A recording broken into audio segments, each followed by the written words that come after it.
हरे कृष्णा, राधे राधे सभी को। आज है श्रावण मास की पुत्रदा एकादशी। सभी को पुत्रदा एकादशी की बहुत बहुत शुभकामनाएं। चलिए कथा शुरू कर लेते हैं। धर्मराज युधिष्ठिर बोले कि हे भगवान, अब आप मुझे श्रावण मास के शुक्ल पक्ष की एकादशी की कथा सुनाएं। इस एकादशी का क्या नाम है तथा इसकी विधि क्या है, सो आप कहिए।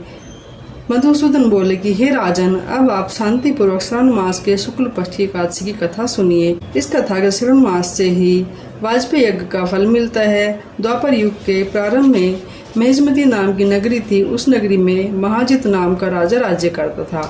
पुत्रहीन था, इसलिए वह सदैव दुखी रहता था। उसे वह राज्य कष्टदायक प्रतीत होता था, क्योंकि पुत्र के बिना इस लोक और परलोक दोनों में सुख नहीं है।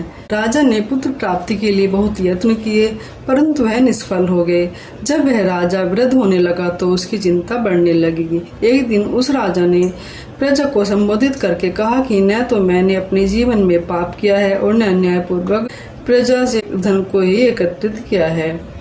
न मैंने कभी देवता और ब्राह्मणों का धन छीना है और न ही किसी की धरोहर मारी है। मैंने प्रजा को सदैव पुत्र की तरह पाला है। मैंने अपराधियों को दंड दिए है। मैंने कभी किसी से राग द्वेष नहीं किया, सबको समान माना है। इस प्रकार धर्मयुक्त राज्य करने पर मैं इस समय महान दुख पा रहा हूँ। सो कारण है कि मेरे कुछ भी समझ में नहीं आ रहे हैं। राजा महिजीत की इस बात को विचारने के लिए मंत्री आदि वन को गए। वहाँ वन में जाकर उन्होंने बड़े बड़े ऋषि मुनियों के दर्शन किए। उस स्थान पर वयोवृद्ध और धर्म के ज्ञाता महर्षि लोमस के पास गए। जब सबने जाकर उस महर्षि को यथा योग्य प्रणाम किया और उनके सम्मुख जा बैठकर उनके दर्शन किए तो सबको बड़ी प्रसन्नता हुई और उनकी विनय करने लगे कि हे देव, हमारे अहोभाग्य है कि हमने आपके दर्शन करे।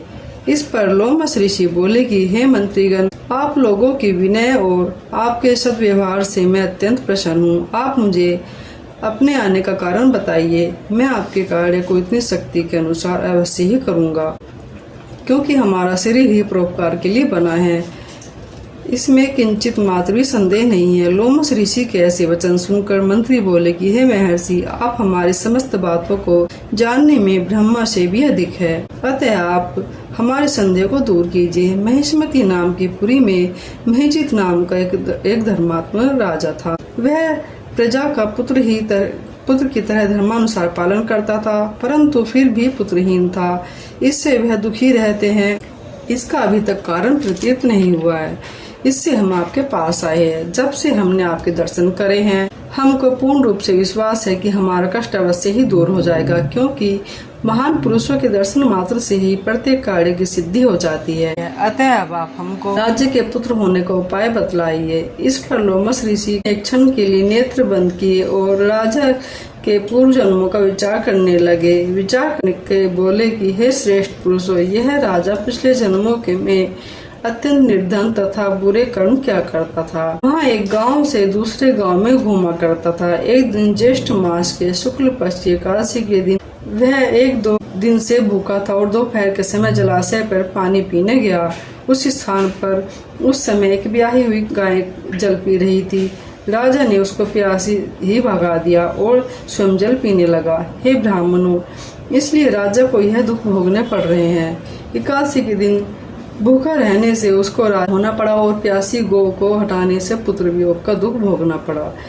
इस पर सब लोग बोले कि हे महर्षि, शास्त्रों में ऐसा लिखा है कि पुण्य से सब पाप नष्ट हो जाते हैं, इसलिए कृपा करके आप राज्य के पूर्व जन्म के पाप नष्ट होने का उपाय बतलाइए, क्योंकि उस पाप के क्षय होने से पुत्र रत्न उत्पत्ति होगी। ब्राह्मण के ऐसे वचनों को सुनकर लोमस ऋषि बोले कि हे ब्राह्मणों, यदि श्रावण मास की शुक्ल पक्ष की पुत्रदा एकादशी का तुम सब लोग व्रत करो और रात्रि को जागरण करो और उस व्रत का फल राजा को प्रदान कर दो, तो तुम्हारे राजा के पुत्र पैदा होगा। राजा के समस्त दुख दूर हो जाएंगे।